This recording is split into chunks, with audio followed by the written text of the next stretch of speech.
Relax, everybody. Relax. That's my kind of word of the day today. I go through social media yesterday. I see people overreacting about the Eagles, worried about the Sixers because they lost 2 games, worried about this, worried about that. Guys, this is one of the best times in Philadelphia sports like history. How good these teams are. I think we can give them the benefit of the doubt and relax. We're going to talk about that. We're going to talk about a lot of stuff. I got a special guy joining me here today, Cole Thompson, trending in the AM, taking your thoughts and opinions. We're live in 30 seconds.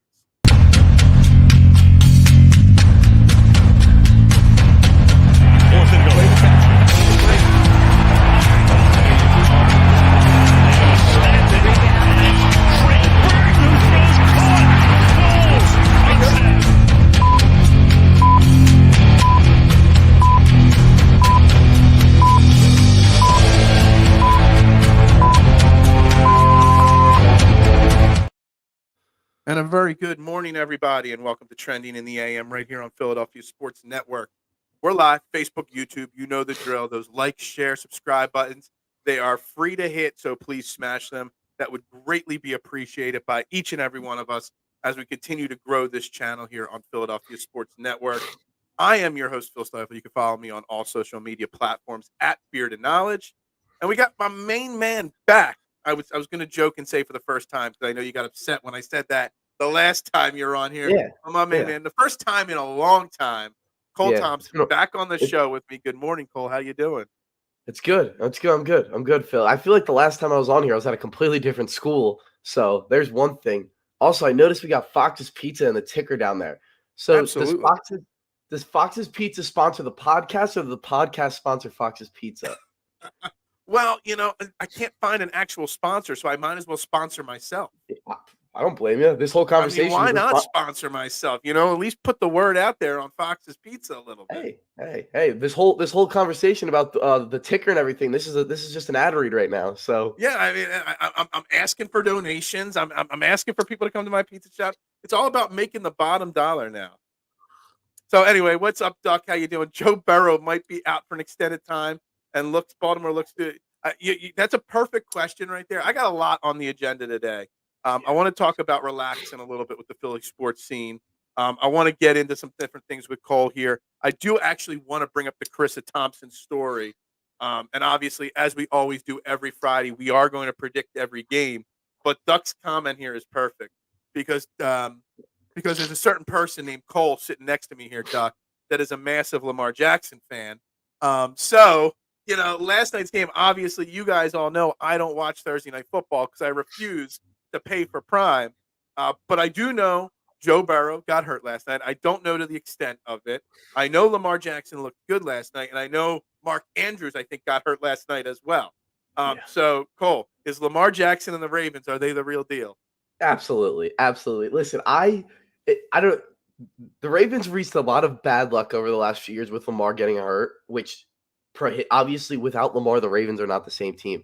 But if you look at the last 3 seasons when Lamar's gotten hurt since his MVP, every single year when he's gotten hurt, they were the first seed in the conference, in the AFC, and then he goes down and the wheels fall off. But Lamar Jackson has brought it to a whole new level this season. He is ever since he signed that contract. Usually the reverse thing happens. You perform worse. He has brought his game up a level. He's shown he's worth the money. He's been a much better passer, much more patient, being smarter when he decides to run. And they actually got him weapons. Odell looked like an animal last night. Mark Andrews, obviously, he's hurt. He's out for the season, which is unfortunate. But I still really like Isaiah Likely. It is a season-ending injury? Yeah, it's a season-ending injury. They still have Isaiah Likely, who I really like. Zay Flowers is coming into his own. Gus Edwards is an absolute beast in the backfield. So this Ravens team is the real deal. And outside of the Chiefs, I think this Ravens team is going to go to the Super Bowl. I think the only team that can stop them is the Kansas City Chiefs. So on the Lamar, and I see somebody saying go Waterdogs. Yes, Peanut, go Waterdogs. We are going to talk Waterdogs today. Maybe only for a minute, but we are going to talk about them because Cole is super excited to have lacrosse back in Philadelphia. So we will get to Absolutely. that. Yeah, you got to get the dupe in there. You can't just say Flyers and Sixers and Phillies. You got to throw the Union in there as well. Look, I guess this is fantastic news for me if Mark Andrews is out. just on a fantasy football level, because literally 2 weeks ago, I just traded Mark Andrews away for a future first-round pick and Joe Mixon. So, I Okay. got rid of him just in nick of time, I guess, Yeah, obviously. I don't blame you. Uh, That's, I mean, the thing I perfect want to time bring for it. up, because this is always the thing with quarterbacks, when we always are, we're not just always talking Jalen Hurts. We're talking all the top quarterbacks here in the league. We spend a lot of time talking about Josh Allen because of Matt Chatter, who's a big Bills fan. Does it matter that he's playing well this year, or how can you be so confident that Lamar Jackson is playing better when he hasn't actually gotten to the playoffs yet to do it? Like, don't you need to see him do it in the big games once they get to the playoffs before you get that confidence in him? Because, like, we talk about Josh Allen all the time, he's come up small in the playoffs a bunch. Jalen Hurts, who gets criticized nonstop, has actually fared well in the playoffs. So, like, don't you want to see it from Lamar Jackson in the playoffs before you say yes, he is the real deal? If I remember correctly, the last time Lamar Jackson was in the playoffs, they won a playoff game. So it's not like he A obviously early. playoff game. What? You said a Yeah, playoff game. yeah. I mean, One winning. or anything like I that. think I think people sometimes put too much stock in what winning the way winning a playoff game means. Like, it's not easy to win a playoff game. I mean, it is hard to win games in the playoffs. So, I mean, Lamar Jackson, yeah, he's gonna have to prove it in the playoffs. But the way he's played this season, at the level he has played, he's proved everything right. I said for last years. I mean, Phil, when I was on here 2 summers ago, we had people saying Lamar Jackson isn't top 12, that he isn't top 10. And I'm sitting there, I'm like, no, he's still top 5, and I I stood by wish I it. remembered when that show was, because I'd love to go back and see where I know I didn't have him as far down as 12, but I know he wasn't in my top 5 at the Yeah, time. I wish I could remember that date because I would love to pull that show up. K1 saying Lamar is a choking dog. Is he a choking water dog, K1? I mean, they do wear purple. They do wear purple. They do wear purple. Yeah, exactly. So I think we got people talking about OBJ in the comments. Was OBJ looking good last night? I yeah, know I think he had like his 100. stat sheet looks good, but Yeah. I hate making comments as a box score warrior. Yeah. I know what you mean, but no, I mean, him and Zay Flowers both looked great. I mean, it's the deep route running. Lamar's deep ball was phenomenal last night. Yeah, he's top 5. I don't think there's any question about it anymore after the way he's played this year. I'm trying to pull up here. I did a quarterback power rankings, and I know I had Lamar pretty high. I forget where I Because I had him. commented on it because I said Yeah, something about you showing here it love is. to Yeah, Lamar. this was my power rankings of November 7th. This was so about 2 weeks ago. Not even 2 weeks ago. I had Mahomes 1, Hurts 2, Lamar Jackson 3. I So would say I that's guess fair. I'm even jumping on the Lamar Jackson train a little bit. I did have Joe Burrow 4, who we might have to have a Joe Burrow conversation now that he's hurt again this year. But yeah, you got to put Lamar Jackson in the top 5 quarterbacks right now. Yeah. Yeah, yeah. I mean, and especially, I'm assuming yours is based off the way they've played this season alone. Yes. Like, you're minimizing. Okay, yeah. Like, and that makes sense. Yeah. So especially this Like season. when I do my power rankings for teams or players, I'm talking about in the heat of the moment Yeah. right now, how they played this year and how they're trending this year. We're not talking about top 5 quarterbacks that we build our franchise around for the next 10 years. We're talking Yeah. about right now in the heat of the moment, who are the top 5 guys. Outside of Mahomes and Hurts, Lamar's got to be number 3 on most Yeah. people's list at I this mean, point. yeah, because Burrow, obviously, he's been banged up multiple times this season. Josh Allen has struggled at times this season. I mean, what are you gonna do? Put Dak Prescott up there? I mean, come on now. Come on now. So who Exactly. else? I mean, hell, you got to put C.J. Stroud in your top 10 at this point. But it just goes to show, like if you take Mahomes, Hurts, Jackson, even Joe Burrow to an extent out of the equation, it just goes to show how average the quarterback play in the NFL as a whole is. Like a guy like Jared Goff is probably top 10 right now in the NFL quarterback. Brock Purdy is probably still a top 10 quarterback in the NFL right now. These guys aren't elite quarterbacks. That just shows how average, you know, in years past, you had 5, I, 6, 7 guys that you consider borderline elite. I There's think we were. 3. I think we were spoiled. I think we were spoiled by the time when we had Peyton Manning, Aaron Rodgers, Drew Brees, Phillip Rivers, Ben. Like that time frame where we had so many elite guys, and there was more than 10 around 10 elite quarterbacks. I think what we're seeing now is there's a lot of great and good quarterbacks. There's a plenty of good quarterbacks in the NFL. Plenty of borderline great quarterbacks in the NFL. I would say most of them. I would say there's very few terrible quarterbacks in the NFL. Yeah. But you compared to years past when it was very top heavy, it's more spread out now. Yeah, you have your I would say there's probably the way they're look at the way they're playing this season alone. There are four guys playing at an elite level. Mhm. Mahomes, Hurts, Lamar, and CJ Stroud. Yeah. It's so funny that you just said four. And I'm like, who's he going to say the fourth? Then you said CJ Stroud's name. And I didn't even like, Guy's been an it animal. wasn't like a shocking statement from you. He has been an animal this year. I love betting the Texans because they're always like around like even money and they're always Mhm. great games. And CJ Stroud is an animal. And I can say that now since he's not at Ohio State anymore. He doesn't have to torture me. So I can enjoy CJ Stroud's skill set. Mhm. I don't know why he wasn't picked number one overall. I think he's far better than Bryce Young. I was not a huge fan of that.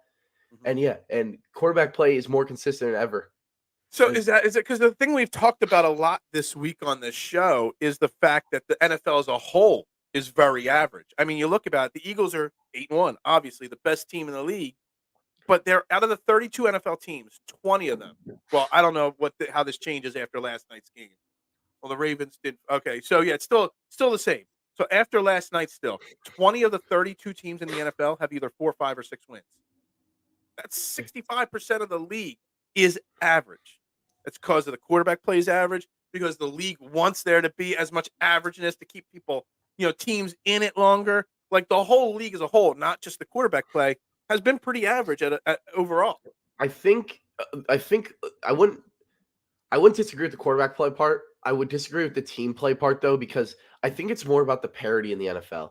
How close these teams are. Like there's 2, 3 team, maybe 4 or 5 if you really want to get down to it that are above the rest. Chiefs, Eagles, Ravens, Cowboys, and Niners probably. Dolphins you could throw in there. I'm still skeptical. They haven't won any big games. But outside of that, it's just a big pile of teams that are super, super close. And I think you factor in one game a week. Yeah, exactly, parity. One game you factor in one game a week, you're gonna have this. I mean, any given Sunday is a true thing. It's not like the NBA where you go out there and play 82 games and the true best teams come to rise. So I would say that I think it's more parity than averageness. I would say there is some average quarterback play, but I would say just with the state of the NFL right now, it is more parity and average than average, and we're done with the days. We're done with the Do you days. think this is an interesting question I've just thought of, and I don't have an answer. I literally just thought of this right now. Do you think this is good for football to have this much parity, or do you? Yes, I know that they want it because they want all the teams to have a chance come the end of the year to make the playoffs and whatnot. But really, when it comes down to it, wouldn't it be a little bit more exciting to have 3 or 4 super elite teams battling it out for the crown than a bunch of average teams battling out for that wild card spot when you still only have, in my mind, I don't put the Cowboys and the Niners in the same class as the Chiefs, the Eagles, and the Ravens. I have those 3 teams, and then a drop off to the that's fair. rest. That's just my. That's I fair. think there are only 3 teams that, if healthy, could win the Super Bowl. They're the only I 3 would. in my book that could win it. That's fair. I would still say Um, those. but do you think it's good for the game? Yeah. Or I know the league says they want it, but me, I don't want this. I want to see teams be great. I want to see some domination on a weekly basis. What? How are you're still seeing that though? I mean, the Eagles are 8-1. The The Chiefs are Eagles seven and are. two. Like there's still teams dominating, and we very well could get down to the end of the season it being the Eagles and the Chiefs in the Super Bowl again, or the Eagles and the Ravens, who have been the true best teams in the league all year. But what we do now is the regular seasons, the week in, week out regular season. Listen, here's how I look at it. You knew even before the season, I've always enjoyed college football more than the NFL. Mhm, It's always been a little bit crazier to me. It's always been, oh mhm. my God, jaw dropping, more exciting to me. This is the first year it's been the opposite. I have been Yeah. more dialed into the NFL than I've been into college football. And it's because the parity of the NFL is at an all-time high, and you mix parity with the best players in the world, that's exactly what you want. And that's why that's why I am not a huge fan of the NBA, is because there's a lack of parity. Okay. There's a little bit more now, but there's a There lack is of more parity. now. So I mean, this that's in-season tournament is going to create all the parity, right?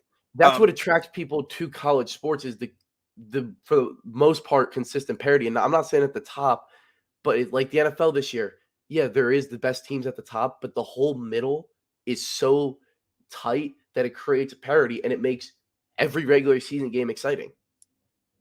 Mad Chatter loves to bring up what the trade the two picks, DJ Moore and a first to go get Bryce Young over CJ Stroud.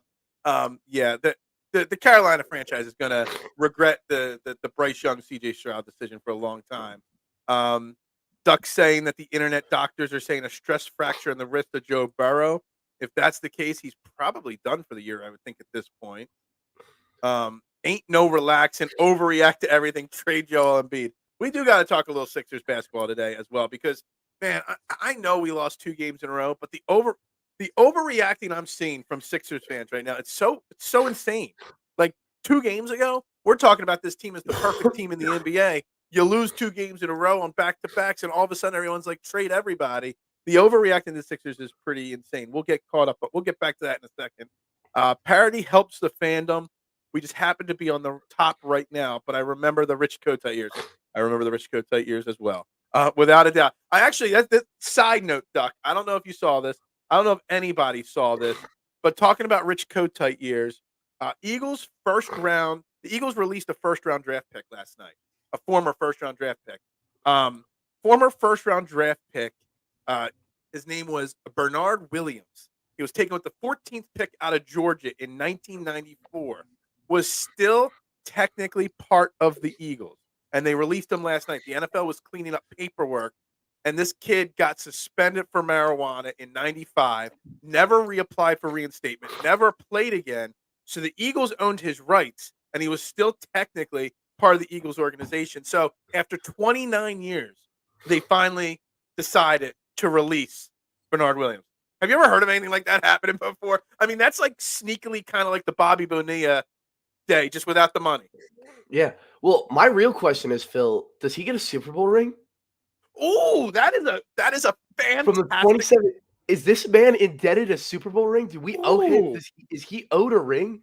Because if they I had think his rights, I think anybody who is technically under contract with the Eagles organization gets a Super Bowl ring. Think about it. The janitor gets a Super Bowl ring.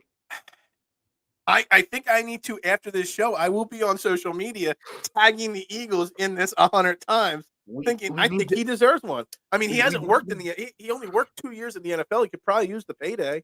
He yeah, could take yeah. that ring and sell it or something But like that. I I, That's a I great feel like point. I think he's owed. I'm not 100% sure like on like all the rules about it, but I am like pretty sure that if you are under contract with an organization, which he was at the time, they owed had his rights. So They had he his was rights. He didn't have a technically, contract, but they owned his rights. yeah, If he yeah, decided 29 years later to come out of retirement, they would have the right to sign him first. yeah. I think he's Hmm, technically owed a Super Bowl. What he I should think have that's a done is came out of fantastic. retirement. He should have came out We're of talking retirement about the day Joe before the Burrow Super with the Bowl. stress fracture. With my man, Mitchie Pooh. What's up, my man? Lamar ain't gonna beat Mahomes. I don't. I don't know about that.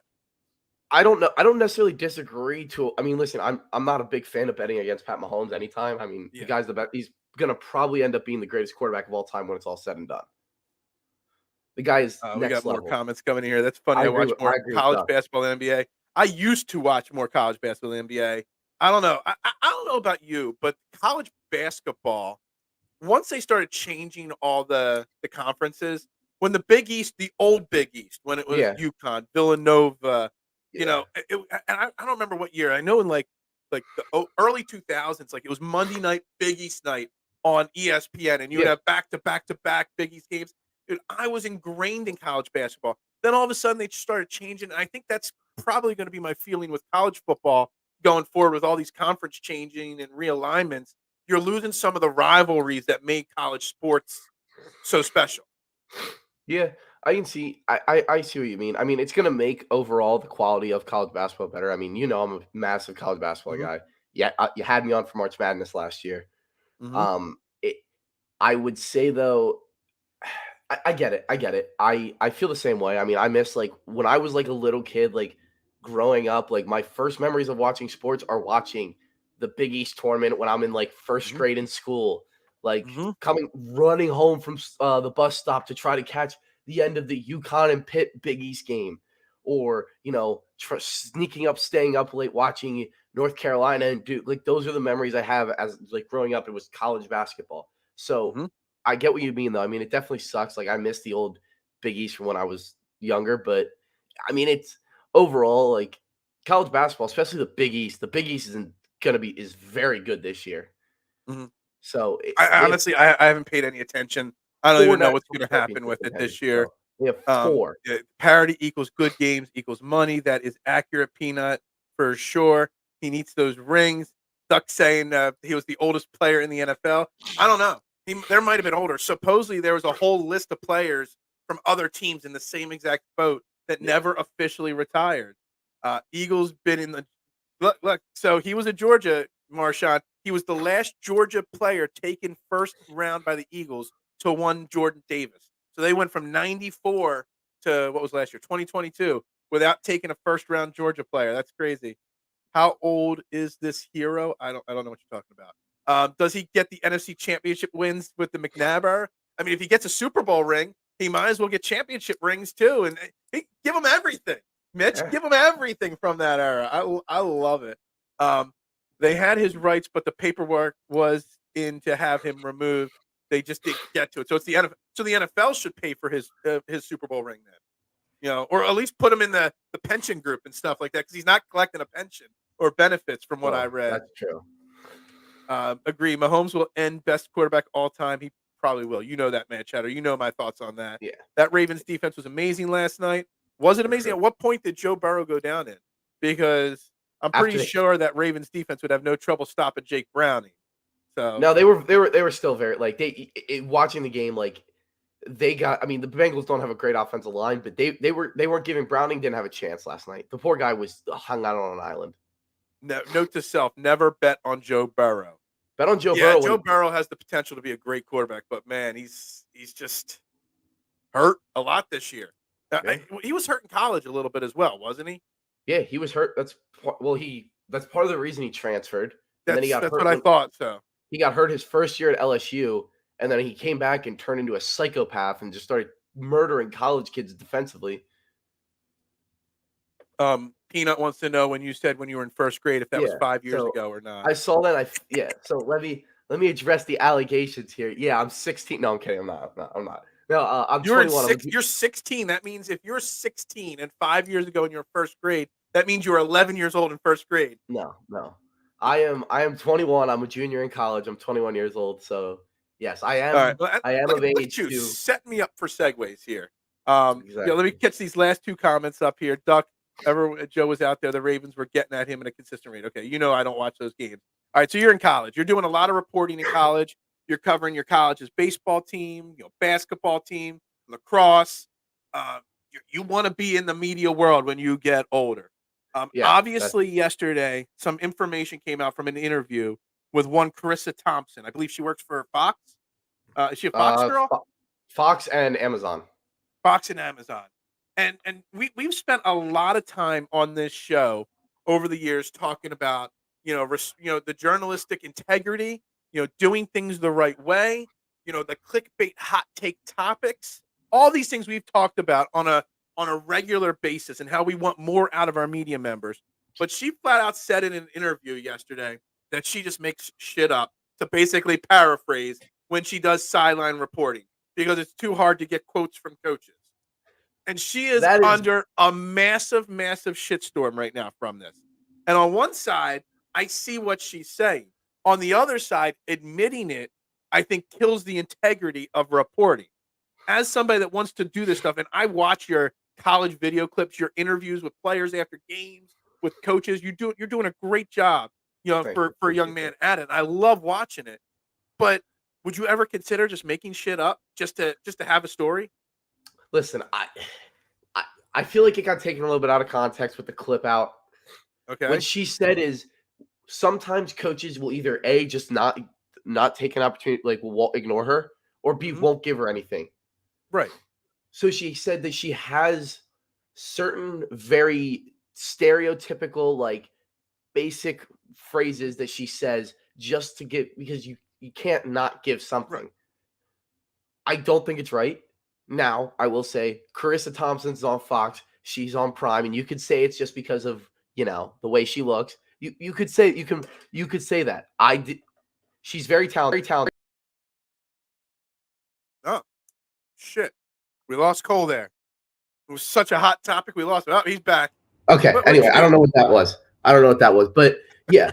So she's wonderful. Like she's very talented. She does a great job with Fox and Prime, but that's just something you can't do. And that's something even if you do, you got to take that to the grave. You can't Yeah. say that publicly at this point in your career. That's true. Andrews is the GOAT.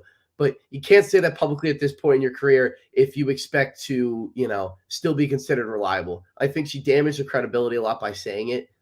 But Like I I get it. don't. Like if you can't get a hold of a coach walking off the sideline at halftime, yeah, you can like look at the box score and be like, yeah, they got to run the ball more. Or we got to get after them more. We got to control time. You can make those generalized statements there, and it sounds legit.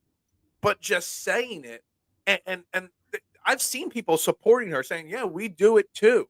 Like I don't know. In my mind, I don't know if this is worse or not as worse as like the hot take, clickbait media people, because they're not reporting; they're just opinionated things that people are just saying random stuff just to get the click. This is we watch sports, we listen to these sideline reporters, we expect to be what they're saying to be accurate.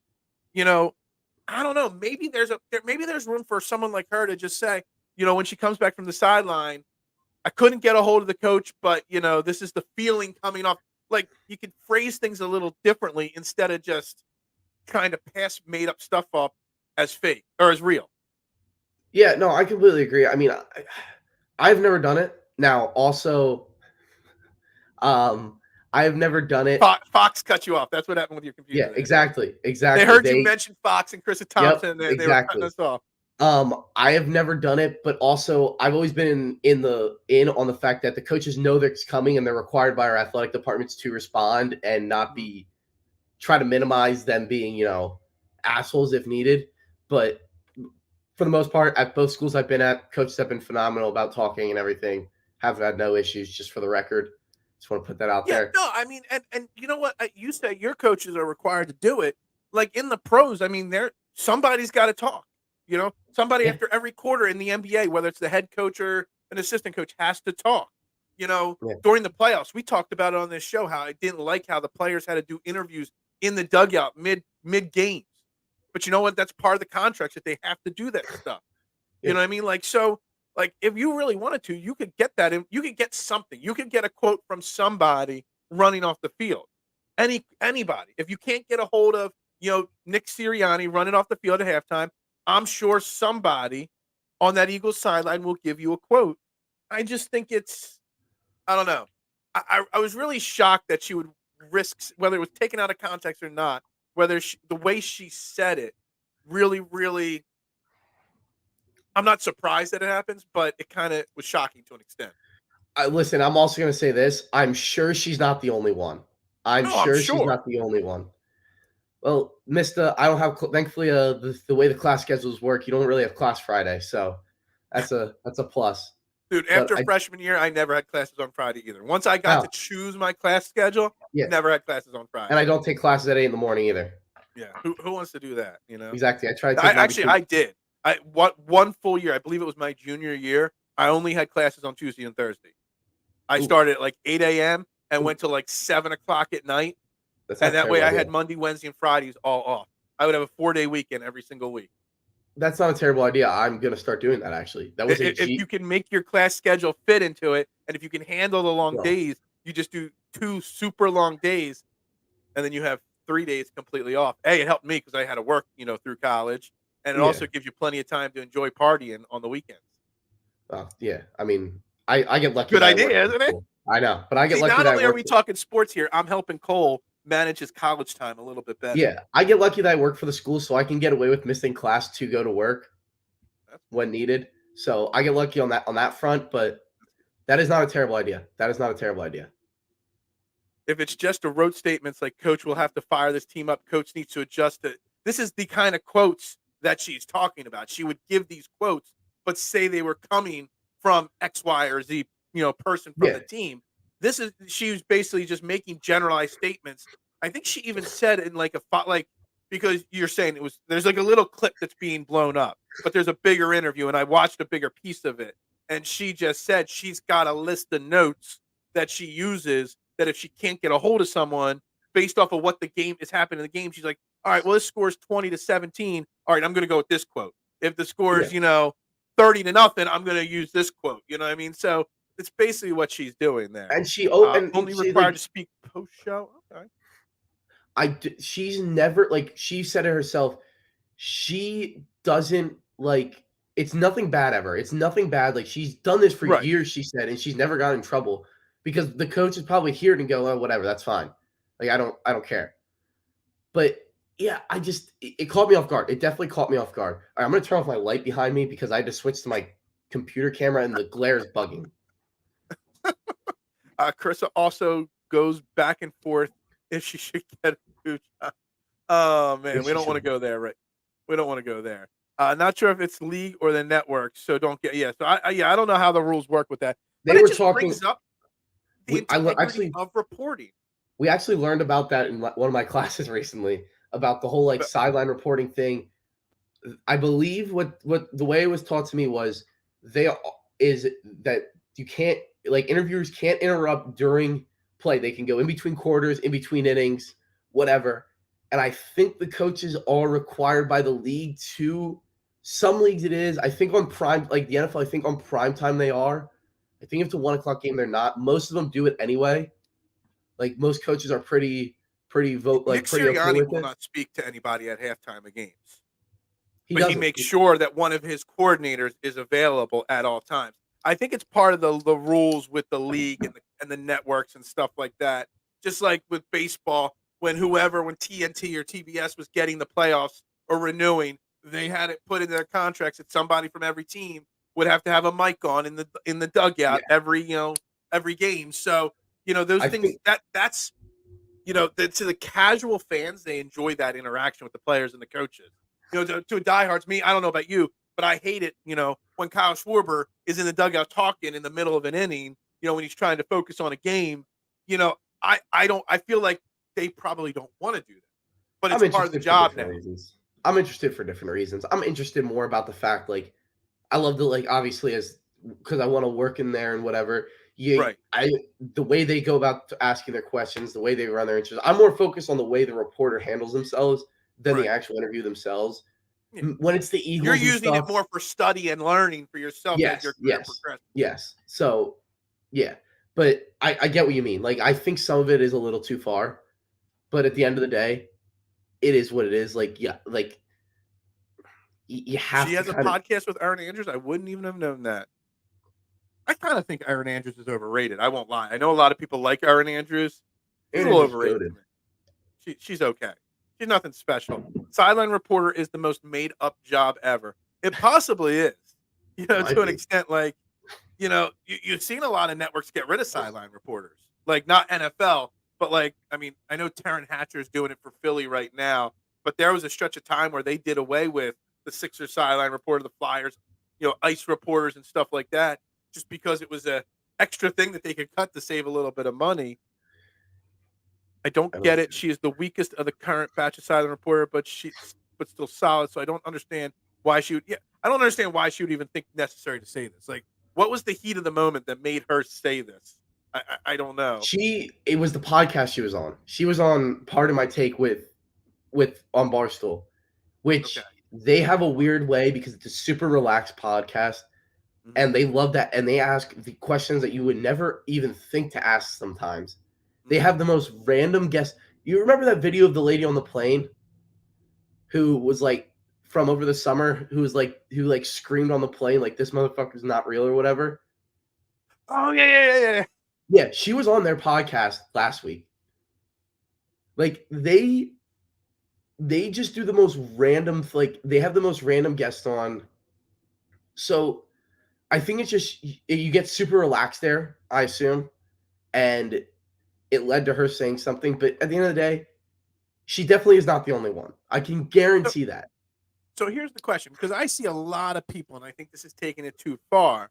A lot of people are calling for Fox to fire her Yeah, okay. Fox over will never this fire her. because she's lost her integrity and no one can trust her. No fans watching her can trust her now. Listen, Is it's that cheating. we always talk about relax, don't overreact. Isn't that overreacting a little bit? Yeah. Oh, absolutely. I think that's overreacting because I just don't think it's a realistic thing, though. Because here's the thing: if she hasn't been fired already for what's happened with Carissa Thompson, she's not going to get fired at all. Mm. After the stuff that's gone on with her, the fact she wasn't fired, this is nothing. She might get her boss will call her in the office and be like, "Hey, you can't sit there and say that publicly." Yeah, should she have at least come out immediately and at least apologized, or not apologized, made some form, because she still hasn't really made a, I don't want to use the word apology, because not a, how do I want to say this? Shouldn't she have made a statement saying, "Look, this was taken out of context. This is not what I do. This is not what I support. This is just how the interview went. And yes, I do this, but an explanation, not an apology, a statement that was an explanation, more detailed, more controlled of what happened here." She probably will at some point, but Well, it just should have not happened now. like already. I mean, we're 24 hours into the story. It should have 24. happened already. The podcast came out on Wednesday. It's been like 48. No, no, I just found out about this yesterday. I'm a little behind the times. I I've don't only have found out fancy about it computer Wednesday night. technology to learn stuff.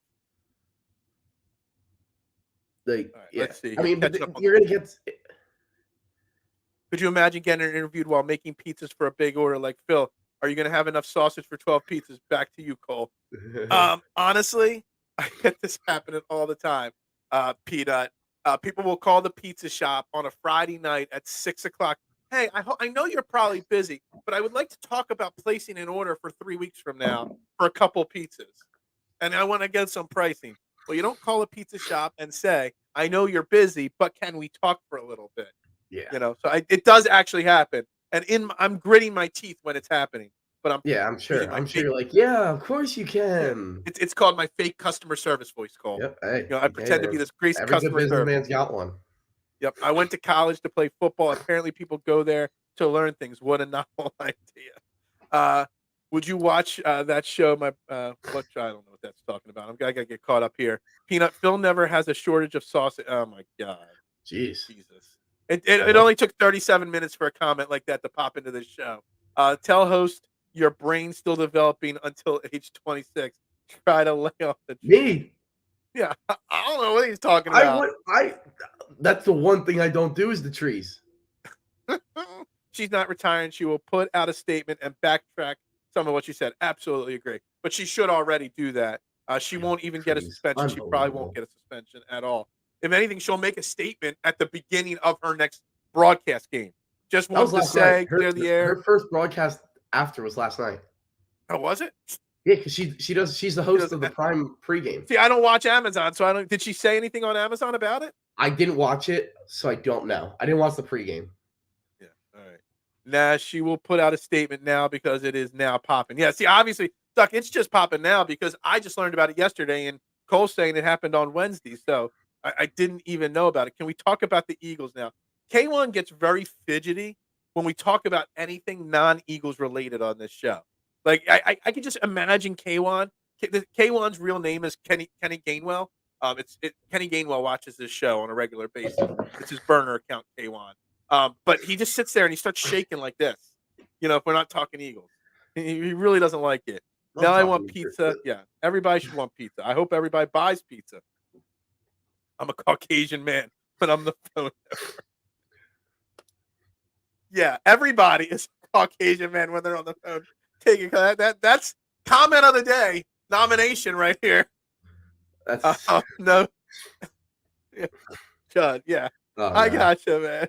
I know what you guys are talking about. I used to have this Spanish person that worked for me, and they used to call themselves a coconut because they are brown on the outside, but they're white on the inside when talking to customers. Uh, this is all too much here. All right. So I do want to get back to Eagles. I do want to get thoughts on Eagles. But before we start talking Eagles and then getting into the NFL, week schedule, I do want to bring some other topics into the equation here. Hold on. What are we doing? I'm trying to get. That's not true. K1 gets shaky when you're not talking Philly sports. If I talk Phillies, K1 does shake a lot, for sure. Philly Sports Network, and we're talking about Chris Thompson. It's a hot topic. It's a hot topic. It's an important topic. It's an integrity topic. We spent, was it last week or 2 weeks ago, talking about Rob Maaddi's comments about Carson Wentz and the Eagles. We talk about integrity on this show all the time. So sometimes we got to do that. So real quick, because I do know you're a big Sixers fan. I know you're a big basketball guy. I do want to ask your thoughts on the Sixers at this point. Obviously, that's why I titled the show Relax, because after 2 losses, this Sixers team is ready to jump up. Fan base is ready to jump off a cliff because they lost 2 games in a row. And I was trying to tell people when they were winning 8 games in a row to relax, because this was a work in progress. They were just playing a lighter part of the schedule. They were exceeding expectations. There were still going to be some bumps in the road. What are your thoughts on where the Sixers team is right now? I mean, I'm very excited with the way this season has gone.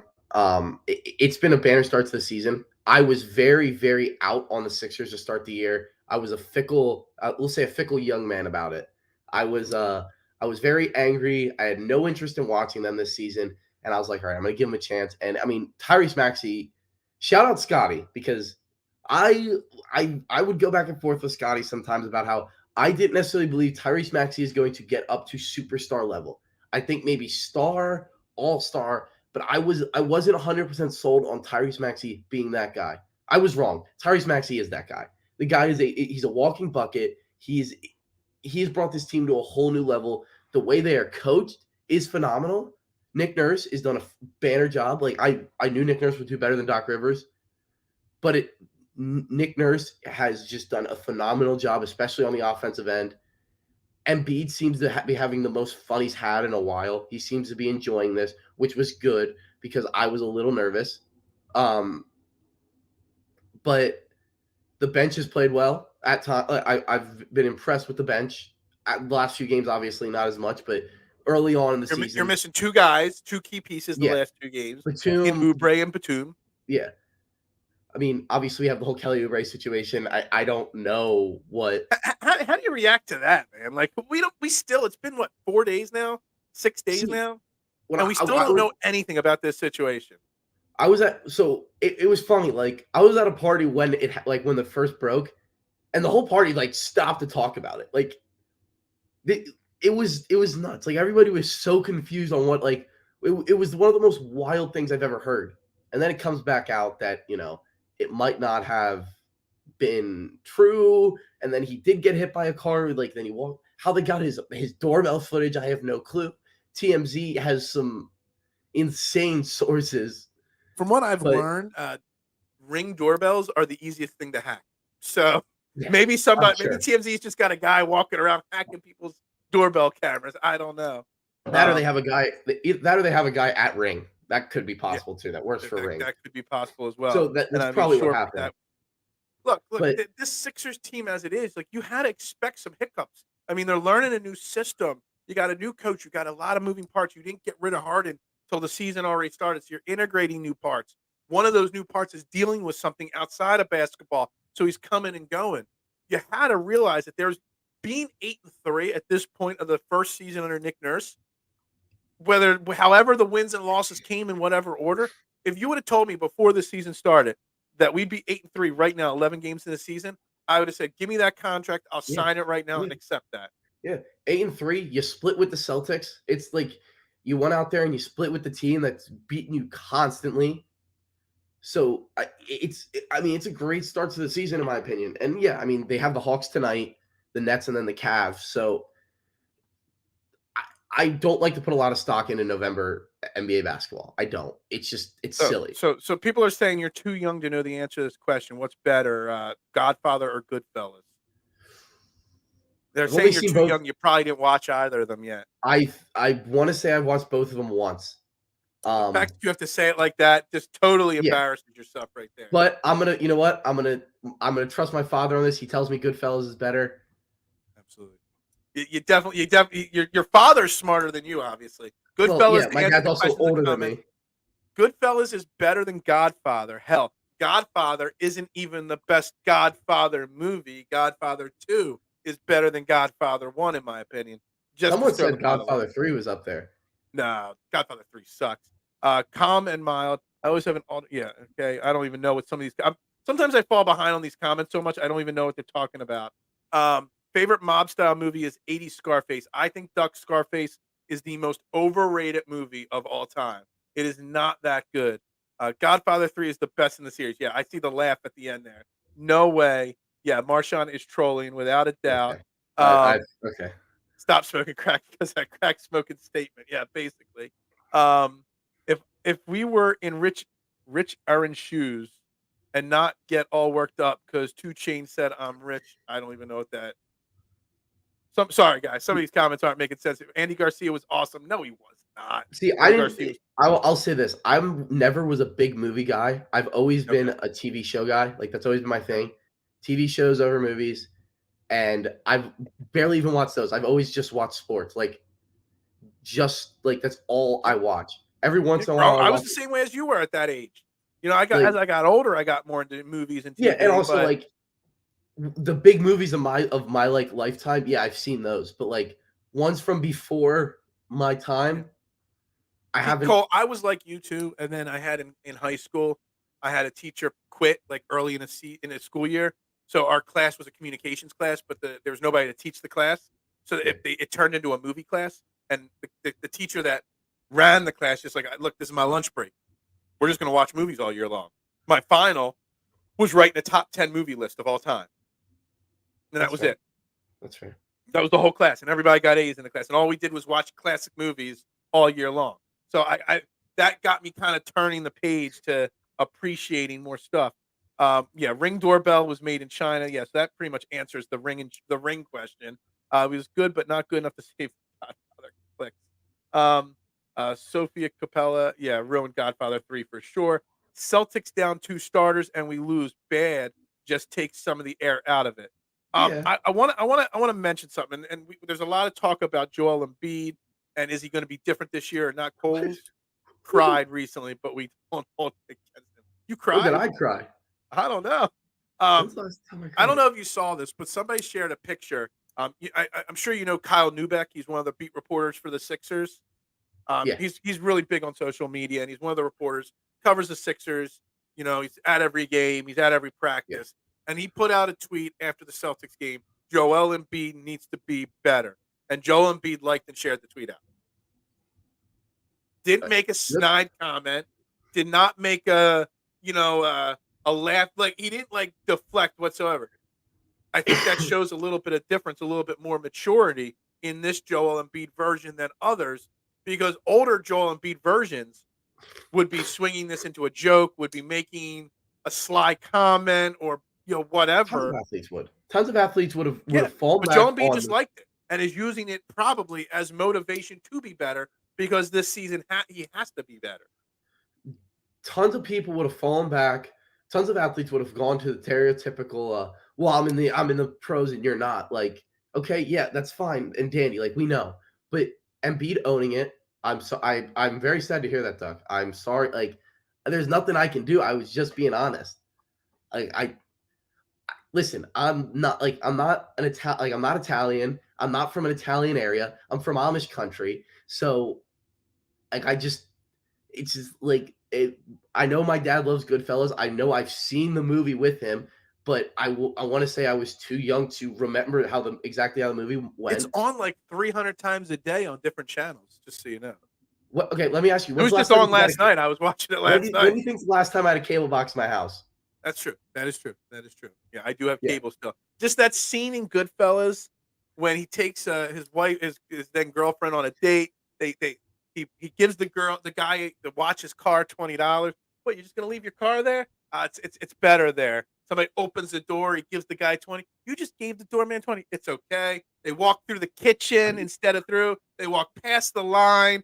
the guy pulls a table out of the back room and puts a table in the front row, and everybody else is complaining while like that scene is just one of the greatest scenes in the world. I wish I lived in that era of of life right there. As an Go to Italian American, that's go to Mad Chatter's most recent comment.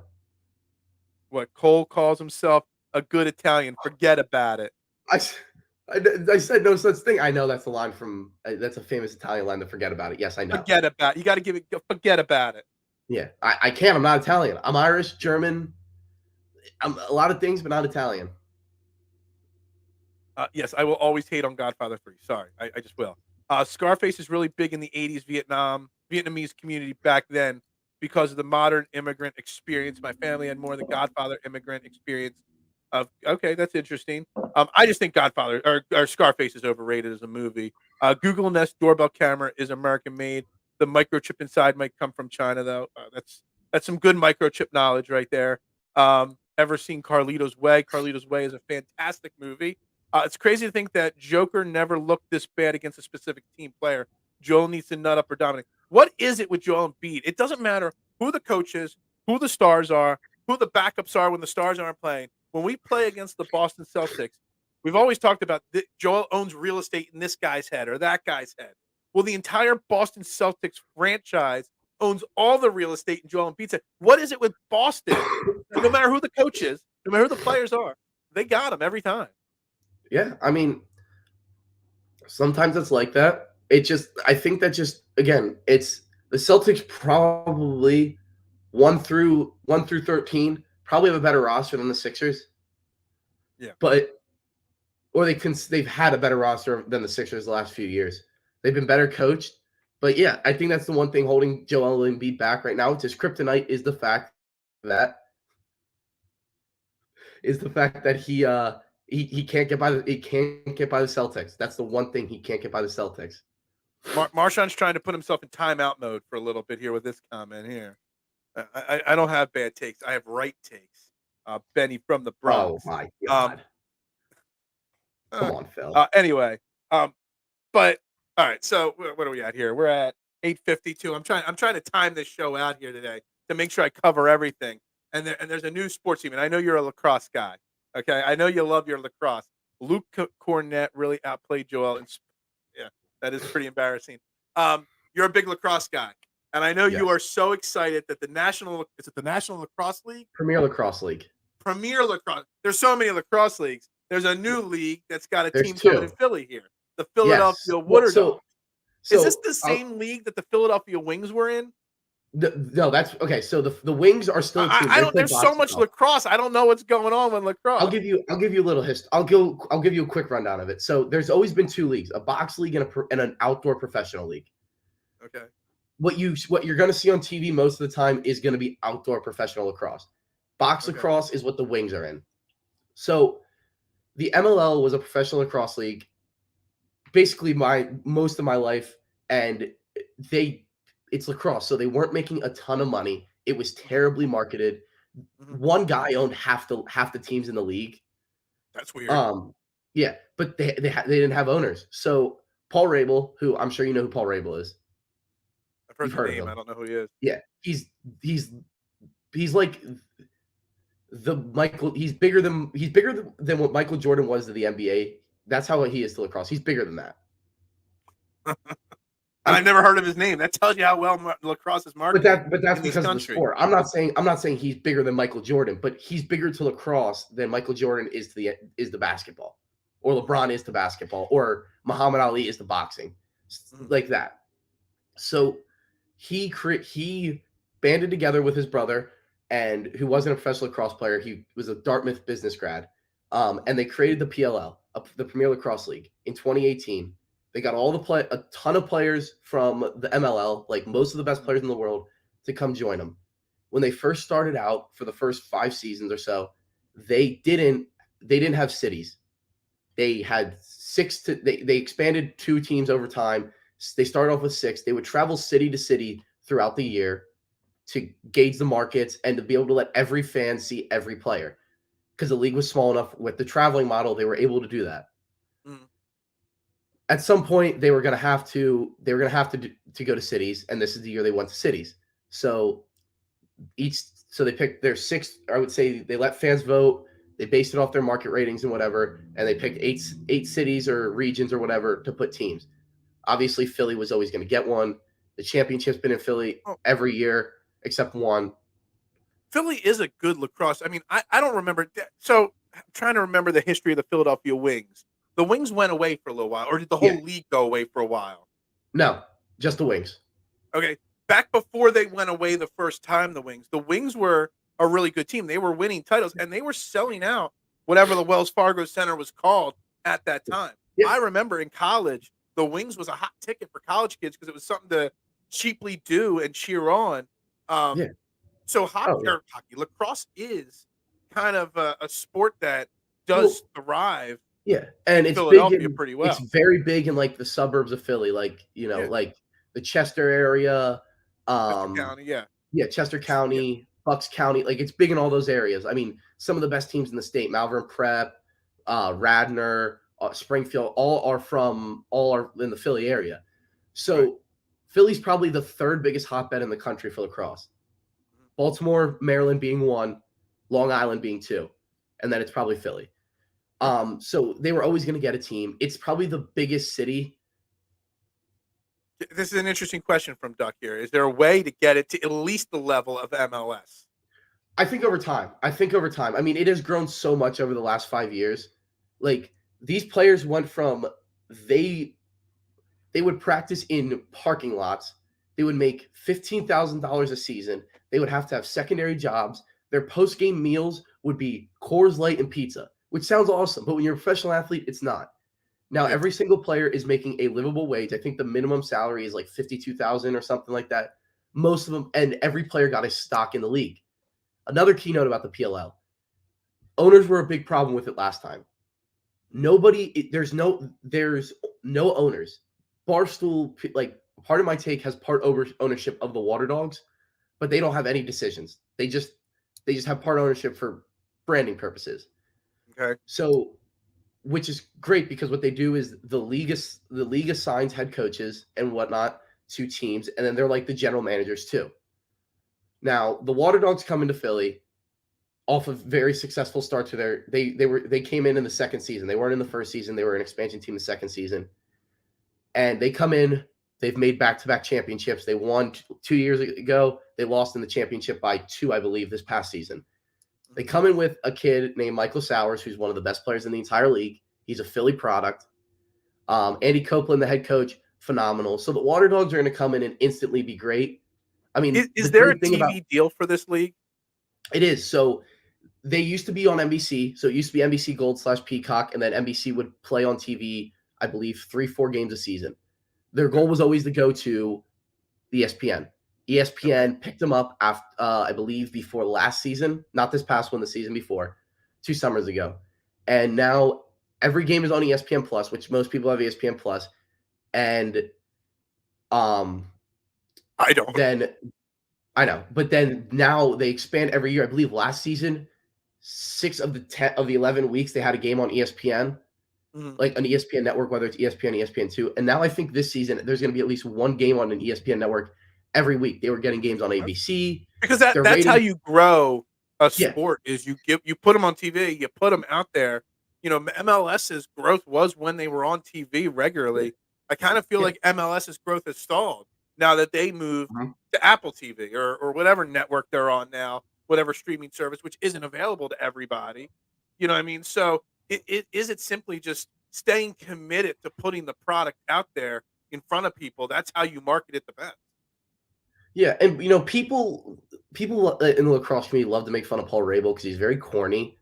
Mhm. But what he's done has been phenomenal. He has marketed this thing so well. The traveling model worked perfectly, and they're not abandoning the traveling model. They're still going to travel city to city, but now when you're in your city, you get 2 games in a weekend. I believe you play on a Friday and a Sunday. Mhm. You get 2 games in a weekend. It creates structure. It um, helps create a fan base because you were a fan of the team, but obviously for someone like me, I liked one team, but whenever a team went to Philly, I was going to become a fan of the Philly team. They've done a phenomenal job marketing it. They've done a phenomenal job growing it. The PLL is not going anywhere. Is it going to be the NFL, the NBA, the MLB? No, it probably will never get to that point. But it will probably get up to the point of like the MLS and stuff like that because it's marketed so well. They have partnerships with massive companies. I mean, like Ticketmaster, Dude Wipes, stuff like that. All sorts of big time companies. I mean, if you I advise anybody who ever wants to get into it. It's pretty cheap. Me and my friends go every year. We were going to Baltimore just because that's always fit in our schedule. We go to a weekend and we watch. I think we spent $100 for the whole weekend. So 2-3 days, and you get it to go to every single game. It's like a mini festival there. I mean, they've done a great job of making it intriguing for kids. Massive social media presence, stuff like that. The league has gone in ways that you would never expect, and they've also done a great job of getting other celebrities involved with the league.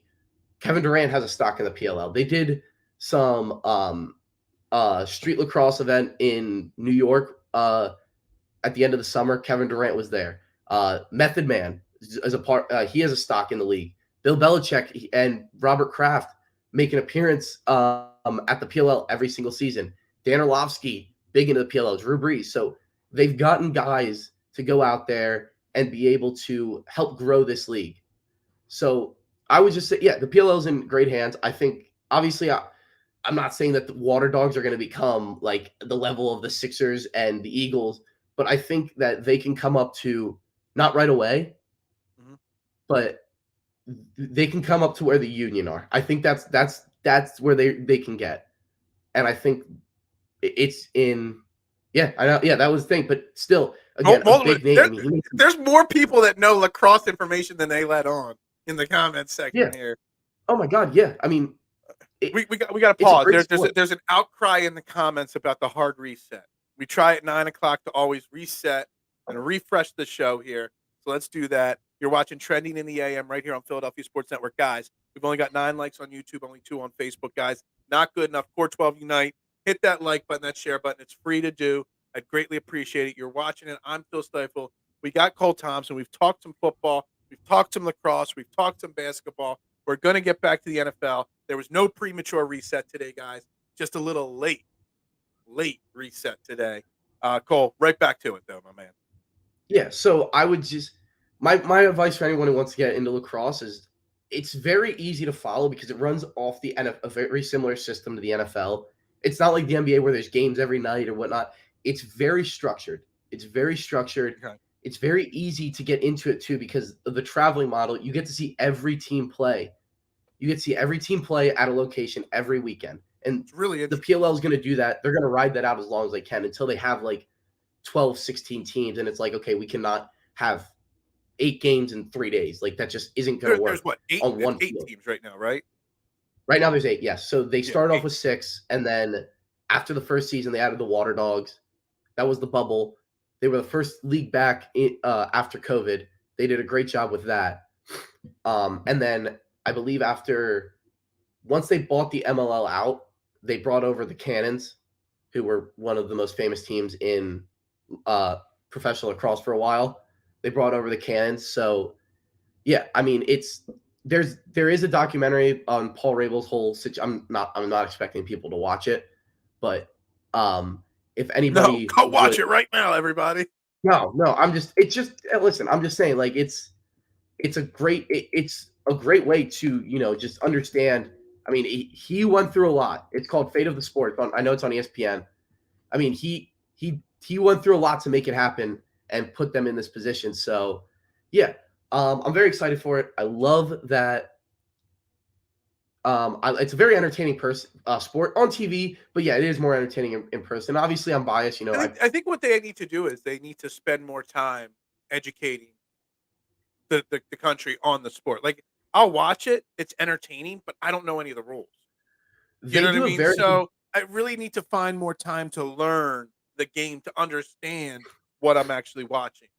They do a very good job of explaining it all throughout the That's a funny one. They do a great job of explaining it throughout the broadcast on everything because they understand people are new. I mean, some of the announcers are new. But I would recommend the PLL is probably easier to learn the sport compared to watching it in college, just because college lacrosse has been around forever. I mean, it's been around for for God knows how long. It's always been somewhat big. Yeah. So, but yeah, obviously I'm biased. Yeah, Stifler I was played not. It was lacrosse. the other guy. It was Ox or Oz or whatever his name was. That was the lacrosse I've been player. playing lacrosse since I was in 6th grade. I play in college now, so obviously I'm biased. I've always been into the sport See, and that was the everything. problem with But me. Like my elementary school didn't have lacrosse. My high school didn't have lacrosse. My first experience with lacrosse was in college. But by that point, I'd already picked my sports that I played, that I followed, that I yeah, knew. You know what I mean? Like I had already picked up golf and tennis, other secondary sports. So lacrosse was like an afterthought to me. yeah, and it's becoming bigger. It's becoming bigger in schools. It's becoming bigger in non general populated areas. I mean, my area is a massive lacrosse area. The Lebanon Lancaster area is massive for lacrosse, Okay. especially the Lancaster area. But those are the type of areas that you're going to have to hit if you're successful. You want to be successful. And they've done a great job. They've done a great job at creating that, and lacrosse is in a great spot. I think it's going to really stick around. At first, obviously, you were a little skeptical, but I don't think it's going anywhere. I think it's here to stay. And I think That's the good. fact that they went to cities, and I think the Waterdogs are an awesome team. I mean, first of all, it's a cool name.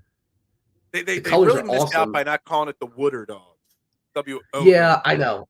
I mean, that's what most people are going to Just for refer the to them as. Philly aspect of it.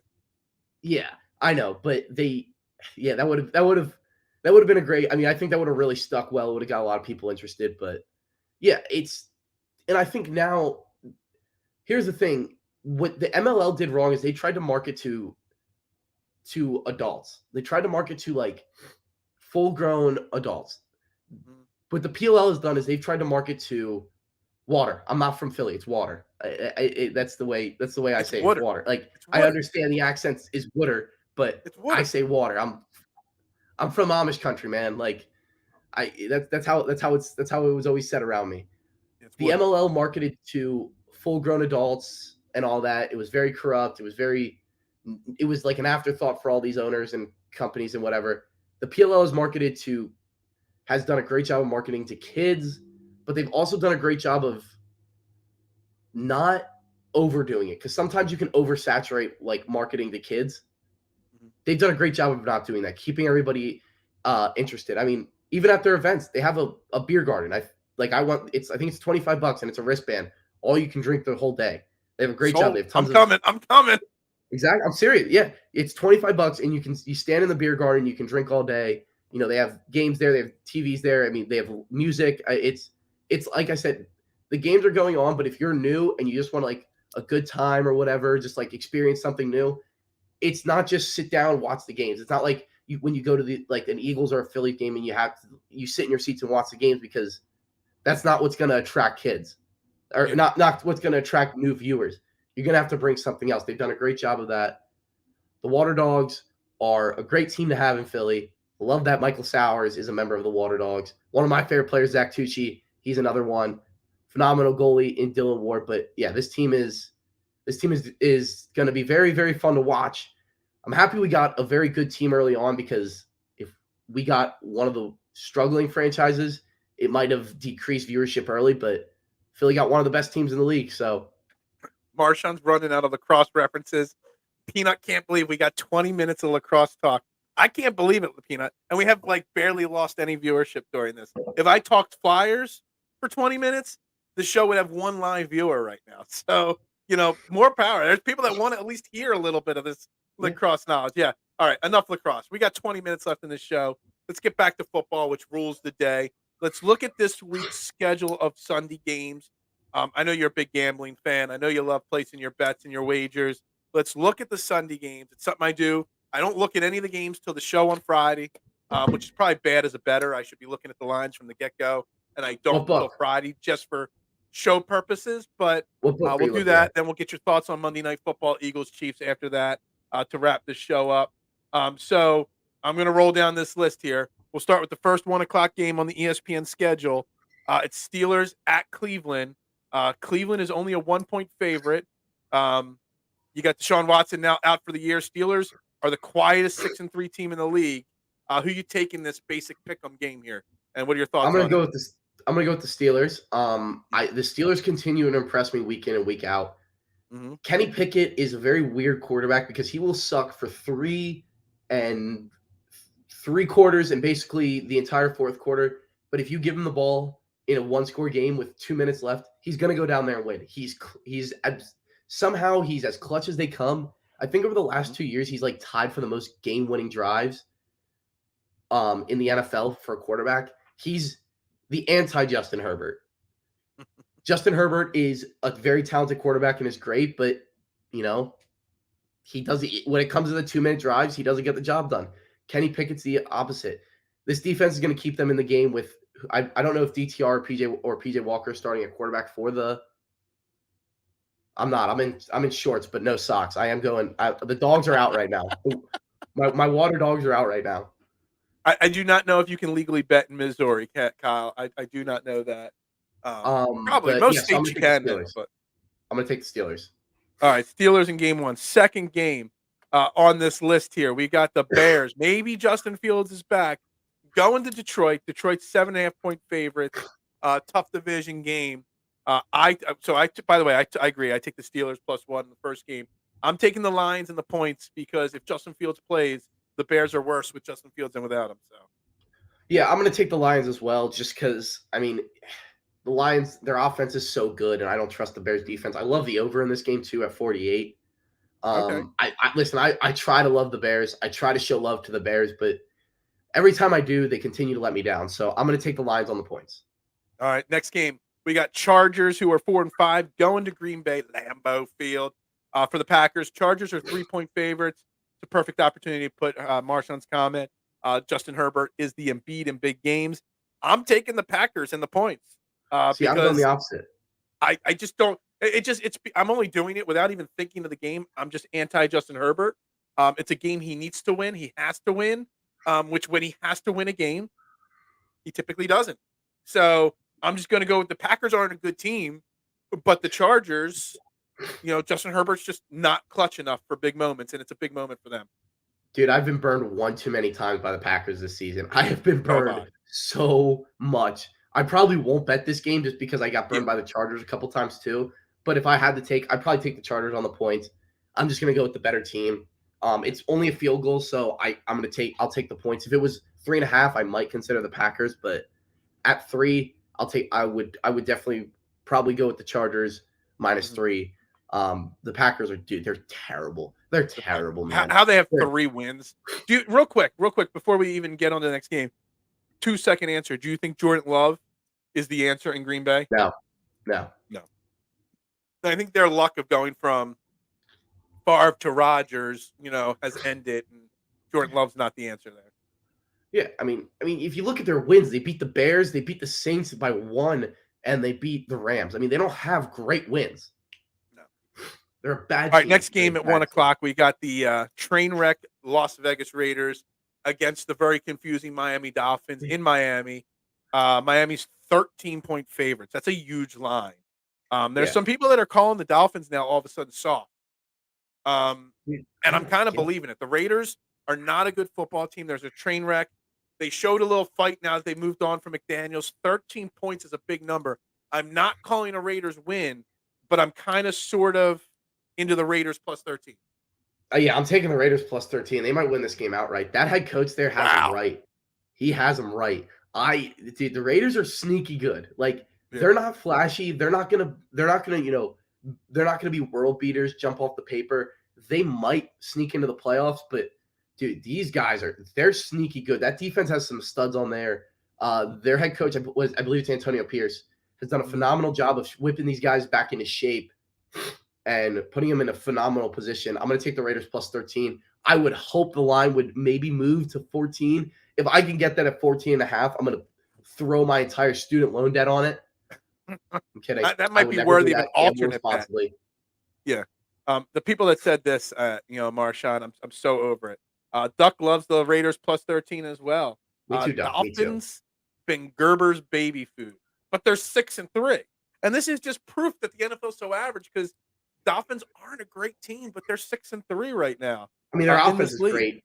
Their offense There is is, great. Their but defense has questions. I think there's a way to beat that off. Obviously, the Eagles have proven it.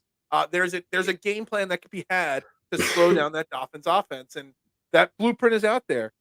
Gamble in moderation. That's Yes, right. We I was only kidding. look. I don't gamble every game we talk about on this show. I'd be broke if I did.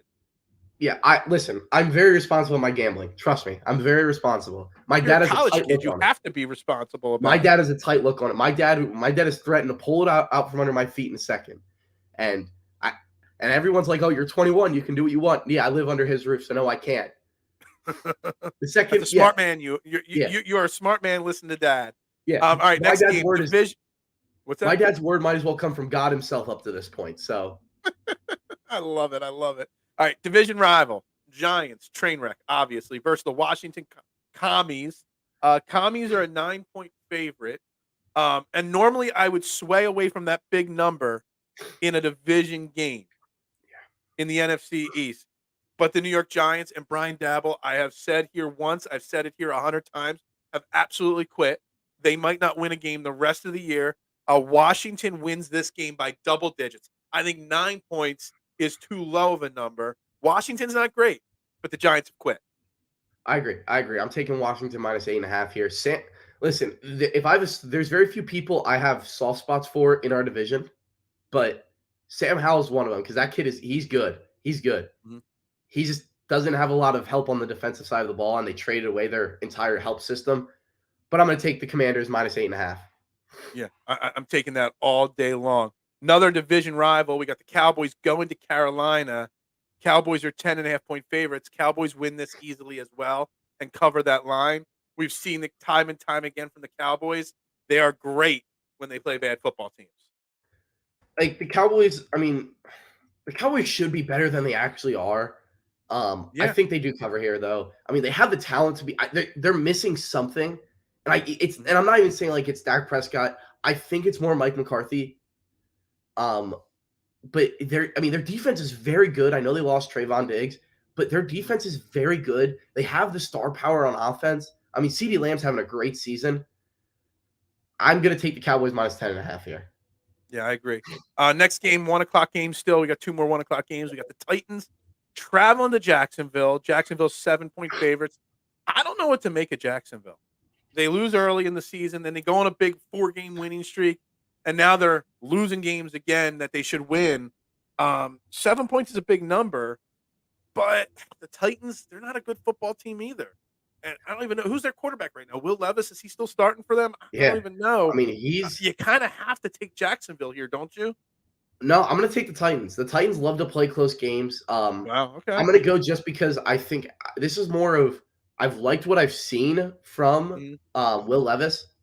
mhm. I like Mike Vrabel, obviously a phenomenal coach. I think this is. I don't think there's enough points in this game for Jacksonville to cover. Okay. All right. I think I'm talking Um, like it's going to be like 21-17, something like that.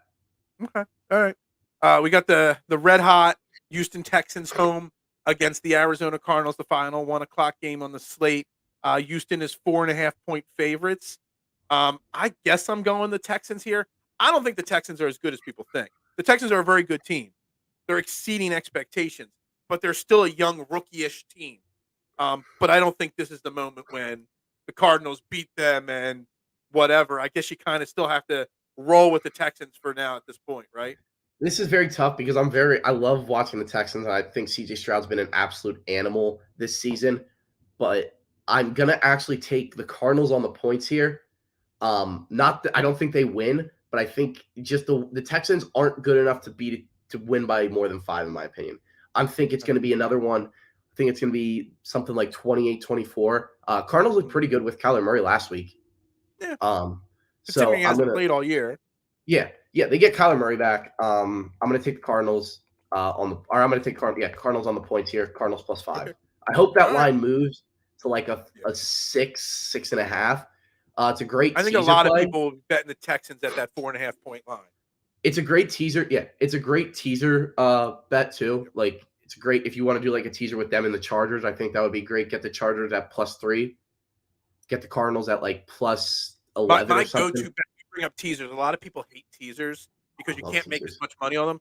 I am a monster fan of the monster teaser on DraftKings. I don't know if Of other course you sports are. books do it. The 4-game, 13-point teaser. I love it. You have to Of pick course. 4 games. It's Yeah, only I don't know if I've never seen it anywhere else. 4 games, you get they have it on 13. DraftKings. What's that? They have it on DraftKings. That's the only place I've ever bet it. I don't Oh, know if it's oh. anywhere else. You can do it on FanDuel. It's just not called a monster teaser. It's just like a 10, 13-point teaser. Okay. But I love the 13-point teaser. It always comes out to about -130, -140. I've hit it about 15 out of 17 times, and I yeah, always wager big it's on it because it's insane. getting 13 points and you take $100 and you turn it into 180 like that. You know what I mean? So it's a great win. It's a great play. All right, 4 o'clock games here. First one, Buccaneers versus the Niners. Niners are 11.5-point favorites on ESPN's link here. Buccaneers stink. The 49ers are what they are. But I don't know if the 11.5-point favorite over the Buccaneers, is that too much? Yeah, I'm gonna say it's too much. I'm gonna take the Bucks plus. I'm gonna get them at plus 12. Um, Yeah. um, I think that it's just more about if the Bucks can score enough points. If that number was 10 or less, I'd probably take the Niners. But maybe because the Niners are home, it's tough, man. It's tough. I mean, there's a little arbitrage you can do if you want to take the Niners. I mean, if you want to take the Bucks plus 12 and then take the over and like it's 2 separate bets because you Mhm. still have a chance of hitting both.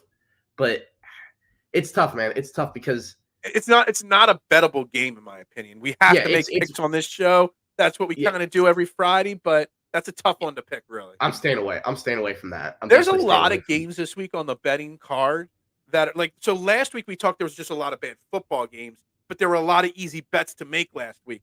This week there's a lot of average games, but there's a lot of games that aren't bettable this week because the Yeah, numbers are just sitting in spots where you just don't feel comfortable one way or yeah. the other. You're not getting the key numbers as much as you would like. No, not at all. All right, next game on the card, we got division rival. Talk about 2 mediocre teams. The Jets going to Buffalo to face the Mad Chatters Buffalo Bills. Somehow, how bad Buffalo's look, Buffalo is a 7-point favorite in this game. Now, let me just tell you, I'm taking the +7 in the Jets. That'll be something. That'll be in my teaser, my monster See, teaser. I'll get the Jets that's a good monster +20. teaser play. I am praying to the gods that this game drops to -6.5. I'm taking the Bills on the points though. The Bills Wow, need this bad. They need it they do. bad. But Josh Allen is so average, and he's playing even worse than normal right now. Yeah, but Josh Allen still, I think, has that in him of what we've seen Josh Allen be great. I think we get a little flashback here. I just don't think the Jets score enough points. I mean, Zach Wilson had his Yeah, run, it's not but just the Jets can't score enough points, though. It's the fact that the Jets' defense is so good. Josh Allen's playing so poorly this year. That Jets' defense can easily create 3 or 4 turnovers from Josh Allen on Sunday afternoon. it's in Buffalo. The Jets got their win against the Bills. I'm going to take the Like, Jets I'm the looking at Bills this by game 7. as like a 17-13 type game.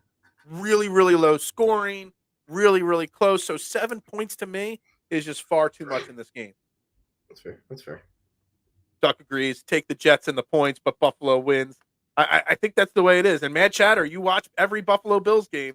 He's a Bills fan. He says the Bills stink. Poor All guy. right, final 4 o'clock game. Seahawks at the Rams. This is an interesting line here.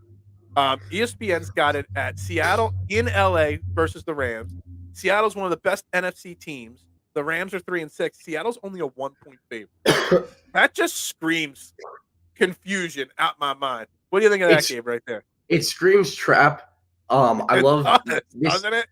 Yeah, this screams a game you should take the Rams just because of the weird line. Mhm. But the Rams already beat the Seahawks. I don't think they can do it twice. I think the Seahawks keep their head above water and keep themselves in that division race here. And I'm going to take the Seahawks. I'm probably just going to, I'll take them on the points. Might as well. They win by one, you I mean, push. Oh, it's well. 1 point. You know what I mean? If they, yeah, the only way you Yeah. lose that is if they tie. You know what I mean? So Yeah. yeah. Final game, the Sunday night football game. It's Vikings versus Broncos in Denver. Denver's red hot all of a sudden after starting terribly. They're favored 2.5. I'm going Vikings to win outright. Something about this Vikings team, and even more so now that Kirk Cousins isn't there anymore. I like this Vikings team. I think they make the playoffs still. I'm going to go the opposite. I'm going to take the Broncos just because, again, weird line at home. I like the under in this game. I love betting unders in games that the Life Broncos just play let me in. give you a little piece of advice. Life is too short to bet the unders, okay? No. That's how you lose. That's how you lose money. That's how you lose money. I'm not here to have fun. I'm here to make money. That's the goal. Gambling's not supposed to be sports betting's not fun. It's work. So I agree. That's why I've I'm tapered off my betting and DFS play because it's too much work and I just like to have fun and I don't yeah. want to do it No, anymore. I'm kidding. You can have fun with it, but I try to be smart about it, and you know, I take unders when I think they're necessary, and I think an Yeah, under in this game somebody is once necessary. told me that and I always just love the saying. But I'll bet the under anytime I have to make some money. Yeah, I'm All gonna right, take the real Bron- quick I'm gonna before we wrap this show up, Eagles, Chiefs, Monday Night Football. I can't give my prediction till Monday's show. But if you've got any thoughts or predictions on this game, now is your chance to say it, Cole. It's a tough game, man. I mean, this is this really comes down to, do we really think the Eagles are going to end up 16-1? If you think the Eagles are going to end up, I don't think they end up at 16-1. I have them going about, I think, either 14-3 or 13-4. This is the one of the games I think they lose. Just because it just feels like a game they lose, man. It feels like they get their revenge back in the Super Bowl. This seems like how the Bengals were for the Chiefs last year. That's how the Chiefs are for the Eagles. This is the one team that the Eagles just can't get by. The Eagles have been rolling ever since that Jets loss. They picked up a very big win against the Bills. The only reason I consider the Eagles in this spot is because the fact that they're coming off the bye. Mm-hmm. But Well, so are the I'm Chiefs, gonna though, aren't they? what? The Chiefs are coming off a bye too, though. No, they played in London last week. Oh, they did. Okay, gotcha. I am Thank you very much, Nick. I greatly appreciate it. Super, super appreciative of that, my man. Greatly appreciate it. I'm gonna roll with the. I'm not gonna bet this game. Okay, I'm gonna bet something on this game, but I probably won't. I'm I probably always just gonna put bet. up on the Eagles. I'm just gonna bet Jalen Hurts anytime touchdown and obliterate it. It's the easiest bet Yes, in the world. Betting Mark Henry. anytime Mark touchdown. Henry put everybody on. I mean, he really has shown. He puts an insane amount on him every week. Mm-hmm. I But mean, I'm I gonna put it say in every parlay. I make a bet on it yeah, straight up every single week as well, yeah. just about. I'm gonna And say the Eagles probably lose. I'm still cheering for them. I probably will bet them just because I never bet against my team, but I probably only bet like $5-10 just. yeah, I always tell people you just never bet the Eagles because one way or the other. I mean, you can a few bucks, for fun, but you just never bet them straight up because it just puts too much pressure on you when it's your own team like that and all.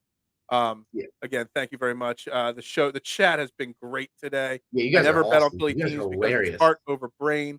All right, Matt Absolutely Chatter's agree with asking a you. very serious question. I have to answer. What's that? The what's your favorite Yes. brew? So I'm a Miller Lite. 21-year-old college student. So it's probably Michelob Ultra, but I have a soft spot for Coors Light. And there's Coors nothing Light. like drinking a Miller Lite with my dad. So I like all kinds of beer, but if my go-to is probably Michelob Ultra just because it's cheap and easy to drink. But if in a perfect world, probably a Coors Light or a Miller Lite. You can tell the age of Cole by the answer to this question, man, Yes. Chatter. That Yes. is all I will say about And I also that. love one of our local, shout out the K-Town Pub. They have $6 Yo, they pitchers ain't of beer. paying for sponsorship time on this show. I'm You can't sorry. shout out a restaurant. I apologize. I mean, they're no Fox's Pizza. That was that was out of line. That's out of line. That's on me. But love their $6 natty pitchers. It's awesome. Oh, that was in college when I went to Widener. There was a place called Walio's. It was a little pub it was literally attached to campus, and you could buy a pitcher for $6. A Miller Lite, Bud Light, Coors Light, Yeah. any day, all day, every day, as long I as you think had the a Miller student Lite's ID. 7. I think the Miller Lite's 7, but the pitchers of natty are 6, and I love doing that. It's a go-to, but I really don't like natty that much. The only reason I get it is because it's $6 and it's the cheapest thing. The best bang for your buck there, because you get probably our pitchers, we probably get like 5-6 beers per pitcher. So you're talking dollar beers basically. So can't beat Yeah, that. I didn't go the Natty or Milwaukee Beast route in college. I was a snob. I was a Miller Lite snob. I couldn't drink lower than Miller Lite. But yeah. All right, we got to wrap this show up, guys. It's 9:30 in the morning here, so show is over. Time to get back to the real chatter here of the day, and that's work and stuff like that. Yeah. $10 a cup. Inflation is killing this country. Yeah, there's a way to end the show right there on a high note. Trending in the AM right here on Philadelphia Sports Network. Back Monday, 8 a.m. Philadelphia Eagles, Kansas City Chiefs. Final preview and prediction. My final thoughts on the game will come on Monday. Everybody have a great weekend. I got to say thank you, Cole. Thank you very Thank much for you. your 90 minutes this morning. And thank you So for the glad to chat. have you back on. Oh, by the way, we never got into the conversation today.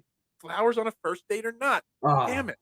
I wanted to all right. cover You know what that means, flowers Phil? on the first date. Cole texted me a week or two ago saying he had a date and he wanted to know if flowers on the first date was too much. And I said it was a bad question because I don't buy flowers. I've bought my flowers. My wife and I, we got married and we've been together dating since the end of, it's like 05, basically 2005. I've probably bought her flowers like 5 times. So I was the bad person to ask. But my wife did say, Cole, that it was probably too much too. So she agreed with me on that. Oh yeah. I listen, I ended up not doing it, and then I also ended deciding not to continue to pursue the girl after that. First flowers on a first date is a boomer move. Depends Listen, on the girl. I think this is the influenced. answer right here. It does depend on the girl. Yeah, I was heavily influenced by my friends. My one friend, one of my best friend's girlfriends. She was adamant that I go get the flowers, and I did not. And oh yeah, I made dinner. Come on now. Yeah, he made some big ziti. Yeah, it looked great. But yeah, Looked great. Did it taste great too? The chat is awesome. They are hilarious. This is what I deal with every single day in this chat. And today was a quiet chat.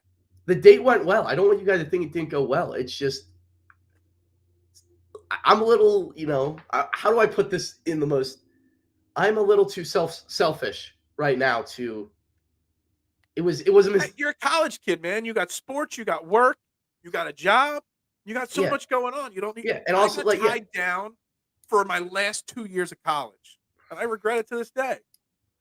Yeah, I mean, I work for the school. I broadcast tons of games. I mean, I've been super busy. I play lacrosse, and I also love going out with my friends and being able to do whatever I want and not have to respect somebody else's feelings. So, yeah, now we're here. I wish I would have brought this up sooner in the show because we could have gone on this topic all day. But we do got to wrap it up. That means you have to have me on again soon so we can have this conversation. We'll jump back in. Next week is Thanksgiving. You'll be home. Maybe we'll get you from the home studio. We'll see. Everybody have a great day. Enjoy your weekend. Enjoy another Sunday-less Eagles weekend, guys. We'll be back Monday with our final preview and prediction for Eagles and Chiefs. For Philadelphia Sports Network, I am Phil Stiefel. Make sure you hit that like and subscribe and follow button. We're only up 13 likes on YouTube. Not good enough. Y'all have a great one. We'll talk to you later. Go Birds.